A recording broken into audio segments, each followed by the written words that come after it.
श्री राधे। सूरदास जी महाराज का एक पद, उस एक पद का एक भाव जो बहुत ही सुंदर है, बहुत ही सुंदर है। सूरदास जी महाराज नेत्रों से देख नहीं सकते थे। नेत्रों से देख ना सकने के बाद भी वे श्री ठाकुर जी की अद्भुत लीलाओं का, उनके अतिशय सुंदर रूप का ऐसा वर्णन किया करते थे जो नेत्रों से देखकर भी कोई नहीं कर पाता था।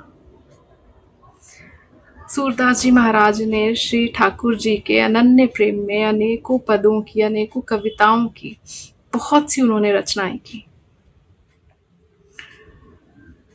सूरदास जी महाराज इस पद में कह रहे हैं, इस भाव में कह रहे हैं, हरि में नैनहीन तुम नैना, हरि में नैनहीन तुम नैना, कि मैं तो नैनहीन हूं परंतु श्री ठाकुर जी आप मेरे नेत्र हैं। ये भवसागर, ये संसार जहां इतनी भीड़ है, जहां इतना स्वार्थ है, भवसागर इसीलिए कहा गया है क्योंकि हम इसमें फंस ही जाते हैं। कौन हमें उबारे, कौन हमें बचाए, कौन हमारा सहारा बने। हरि में नैनहीन तुम नैना, ये भाव हमें शरणागति सिखाता है।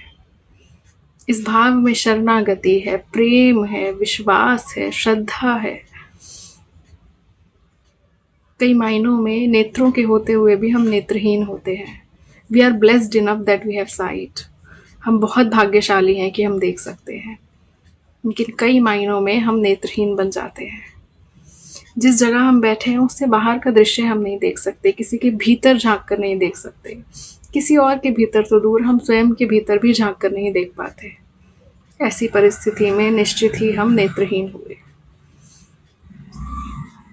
परंतु सूरदास जी महाराज कह रहे हैं, हरि मैं नैनहीन तुम नैना, हम तो नैनहीन हैं परंतु ठाकुर जी आप हमारे नेत्र हैं।